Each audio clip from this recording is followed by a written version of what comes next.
अष्टम के पुण्यार्जक हैं श्री कांता मोदी परिवार सीकर दीमापुर। अचिरु अमित गति स्वामी महाराज ग्रंथराज भावना द्वात्रिंशति का ग्रंथ में जहाँ आत्मा के परम तत्व की व्याख्या कर रहे हैं कि सामयिक में लीन होने वाली आत्मा के परिणाम कैसे होते हैं, तो भाई आचार्य भगवान विश्व सागर जी महाराज उन तत्वों का विशेष व्याख्यान करते हुए कल यहाँ पर कह रहे थे, निमित्तों को दोष मत दो और निमित्तों को नाश करके कोई मोक्ष मार्ग पर आ ही नहीं सकता। निमित्तों से द्वेष करके कोई यदि मोक्ष मार्ग पर आता है, निमित्तों से ईर्ष्या करके या निमित्तों को दोष देकर कोई मोक्ष मार्ग पर आता है या मोक्ष मार्ग पर नहीं आ रहा है, तो कभी भी मोक्ष मार्ग को प्राप्त नहीं कर पाएगा। यदि कोई अज्ञ प्राणी आचार्य बन कह रहे हैं मोक्ष मार्ग वस्तुओं के विनाश करने का मार्ग नहीं है कि जब तक वस्तु नष्ट नहीं होगी तब तक मैं मोक्ष मार्ग पर कैसे जाऊंगा। बहुत साल अब क्या करें, अब घर में बेटे की माँ है, अब कैसे मोक्ष मार्ग पर आगे बढ़े। अब जब तक वो है तब तक नहीं जा सकते। क्या चाहते हो आप, वो चली जाए फिर जाओगे? बहुत सारे लोग ऐसे ही बोलते हैं, ये है इसलिए नहीं जा रहे। अरे वो नहीं है, आपका परिणाम नहीं है। निमित्तों पे हम अपने परिणामों को निमित्तों पर थोप देते हैं। मैं ब्रह्मचर्य का पालन करूंगा, मैं ब्रह्मचर्य का पालन करूंगा, ये स्त्रियां नहीं होती, नारियां नहीं होती तो मैं ब्रह्मचर्य का पालन करता। आज ये तेरा ब्रह्मचर्य पले ना पले, पर जगत की हिंसा के भाव तो क्यों कर रहा है? तू जगत की नारी को मां का रूप में क्यों नहीं देखना प्रारंभ कर देता? तुझे स्त्री को देखकर विकार भाव आ रहे हैं, लेकिन तेरे बेटे को उसी स्त्री को देखकर ममत के भाव आ रहे हैं। तुम अपनी पत्नी को देख रहे हो पत्नी के रूप में, सुविकार से भर रहे हो, और वहीं तुम्हारा बेटा उसे मां के रूप में देख रहा है। स्त्री तो एक ही है। अरे स्त्री से तुम्हारा अभ्रम होता, स्त्री मात्र होने से अभ्रम का कारण है स्त्री, तो आचार्य कहने स्त्री फिर सबके लिए भ्रम का कारण बनना चाहिए। फिर सबके लिए तो नहीं बन रही ना। वो भाई उसे बहन की दृष्टि से देख रहा है, पिता उसे बेटी की दृष्टि से देख रहा है, उनके लिए तो अभ्रम का कारण नहीं बन रही। जो काम वासनाओं से भरा है, वो चाहे पिता हो, भाई हो, बेटा हो, उसके लिए स्त्री अभ्रम का कारण बन रही। लेकिन जो काम वासनाओं से नहीं भरा, पति होकर भी ब्रह्मचर्य का पालन कर रहा है, विजया सेठानी कहानी सुनी कि नहीं सुनी? एक सेठ सेठानी हुई, नरेश नाम था, विजया सेठ, और सेठानी नाम था विजया। विजय और विजया। कोई कहीं जन्मा है, कोई कहीं जन्मा है, लेकिन किस्मत की बात देखो, दोनों ही जीव धर्मात्मा थे। नरेश, तुमको पता था कि तुम्हारी शादी कहाँ होनी है? कोई तुम्हें ज्ञान नहीं था ना। माता पिता ने जहां देखा, संबंध आया, रिश्ता हो गया। पहले से तो नहीं था कि बचपन से पता गई हमारी तो इस पहले बहुत से होता ना, पेट में ही शादी कर, तुम्हारा लड़का तो हमारी लड़की, चलो पक्की है। तो छोटे से ही पता ही हुई है उसको, तो इसी से करने उनके माता पिता को। लेकिन ना तो तुम्हारे माता पिता को पता था कि तुम्हारी शादी कहाँ होगी, ना तुमको पता था। 20 साल 22 साल 25 साल के हो गए, लेकिन तुम्हें कुछ भी ज्ञात नहीं था तुम्हारी शादी कहाँ होगी। तुम अपने में स्वतंत्र थे, तुम्हारी देवी अपने में स्वतंत्र थी। विजया सेठानी अपने में स्वतंत्र, विजय सेठ अपने में स्वतंत्र। अलग अलग शहरों में रहने वाले दो जीव, पर दोनों ही जीव धर्म। ऐसे बिल्ले परिवार होते हैं बिल्ले संबंध होते हैं जहाँ पति पत्नी दोनों पहले से धर्मात्मा,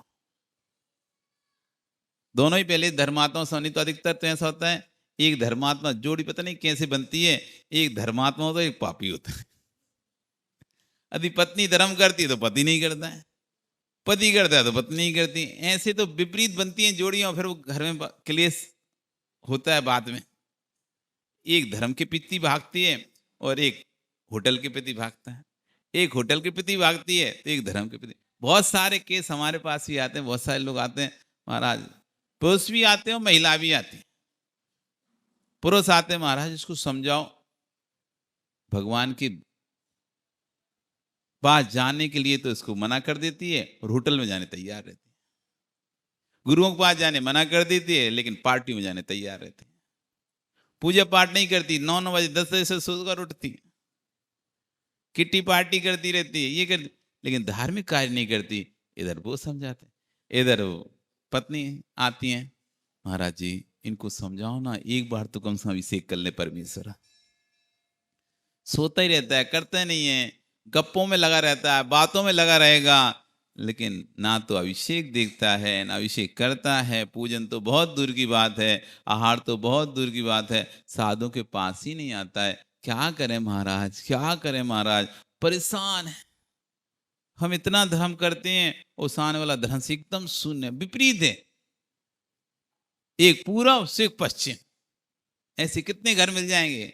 और नॉर्थ ईस्ट तो ये प्रसिद्ध ही है, महिलाओं से के धर्म से प्रसिद्ध है, तो महिला प्रधान है ये प्रदेश, यहाँ पर महिलाएं ज्यादा धर्म करती हैं, पुरुषों की अपेक्षा महिलाओं का धर्म ज्यादा है यहाँ पे, पुरुष धर्म तो कम है। आप देख लो, अनुपात देख लो, अभी कितनी महिलाएं और पुरुष कितने हैं? सही बात है, बिल्कुल सही बात है। आप कहीं भी चले जाओ, यदि नॉर्थ ईस्ट में कोई साधु दर्शन करने भी जाना हो तो गाड़ी भर के जाएगी, उसमें महिलाएं भर के जाएंगी ज्यादा।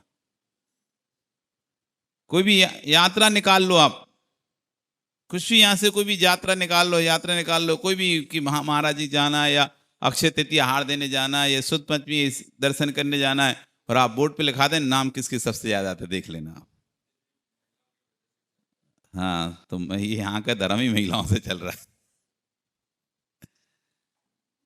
तो उनकी भी शिकायत रहती कि पुरुष काम नहीं करते, विपरीत मिलते हैं।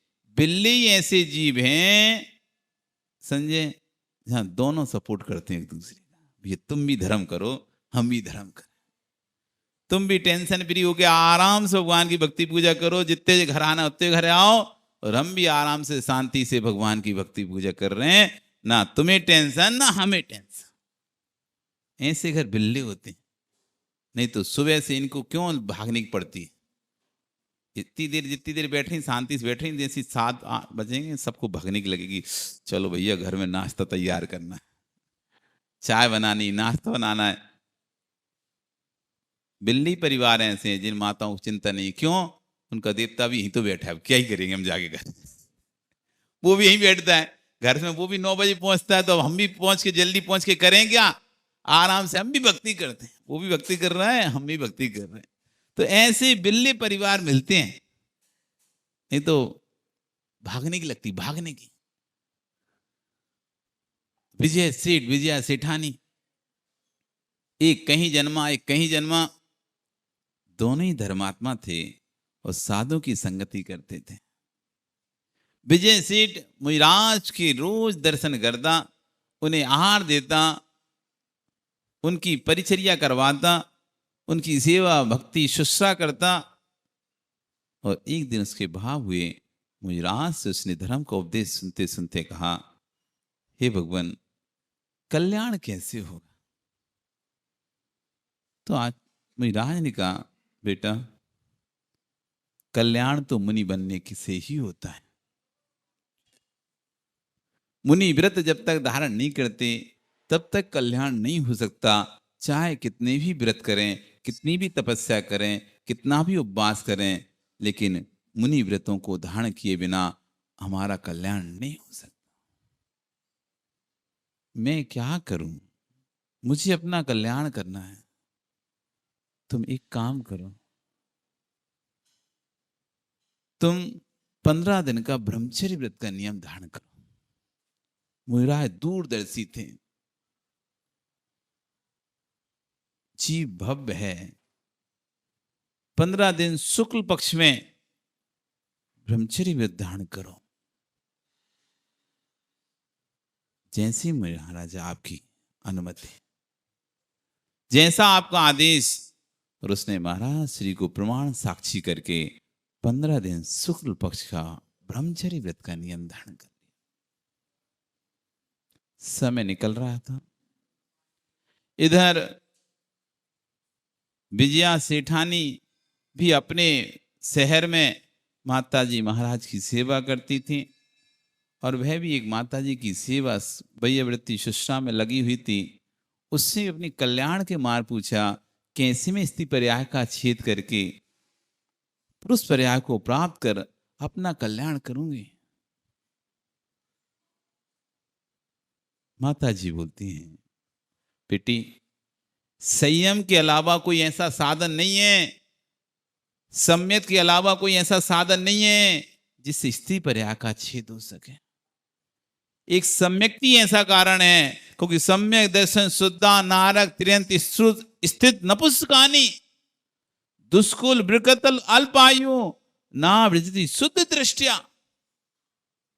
जो शुद्ध सम्य दृष्टि होता है, जो सम्य दर्शन को प्राप्त कर लेता है, नारक वो कभी नारक ही नहीं बनेगा, त्रियंच वो त्रियंच नहीं बनेगा, नपुंसक वो नपुंसक नहीं बनेगा, स्त्री वो स्त्री नहीं बनेगा, दुष्कुल खोटे कुल में उत्पन्न नहीं होगा,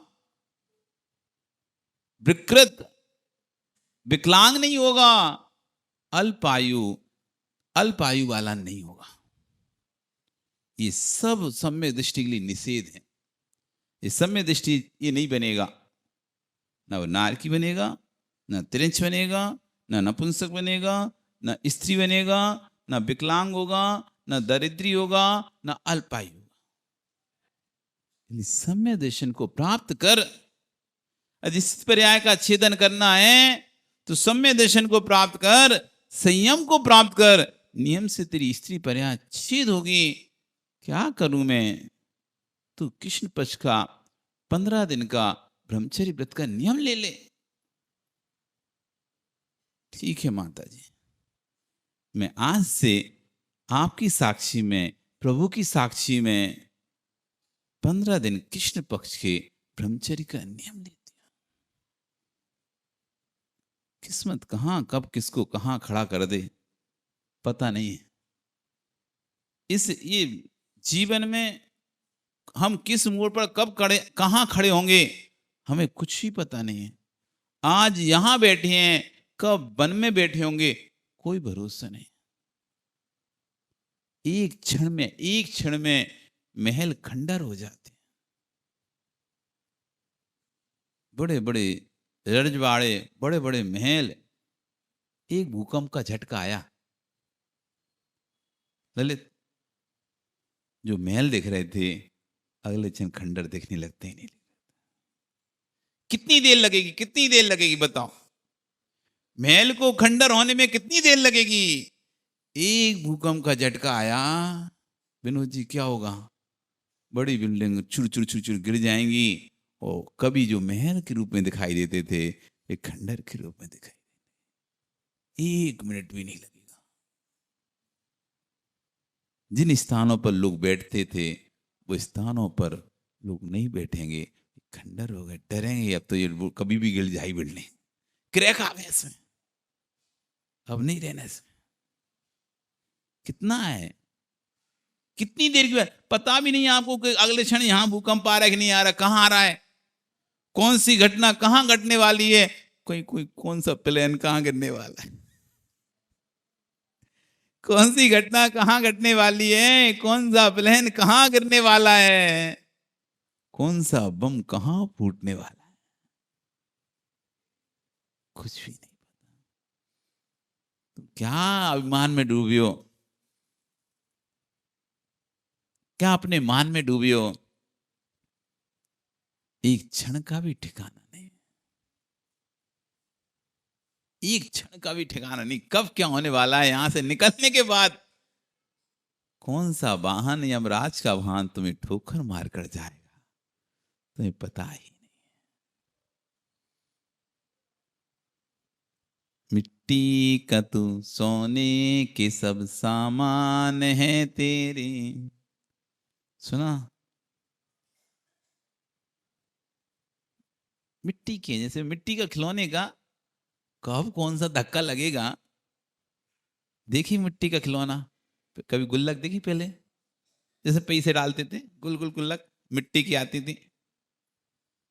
एक धक्का लगा तो हनुमान जी टूट के गिर जाएगा। मिट्टी के गुड्डा गुड़िया आते थे, खिलौना आते थे, मिट्टी के चक्की गुड्डा गुड़िया सब आते थे, लोग खेलते थे। पर एक धक्का लगता था, गिरता था और टूट जाए। मिट्टी का तू सोने के सब सामान है। मिट्टी की काया मिट्टी में जिस दिन समाएगी, ना सोना काम आएगा ना चांदी आएगी, कुछ भी काम नहीं आना। उस वास्तवता को स्वीकार करो, कभी इसको भी देखा करो, क्या है, मैं कब चला जाऊंगा मुझे खुद नहीं पता है।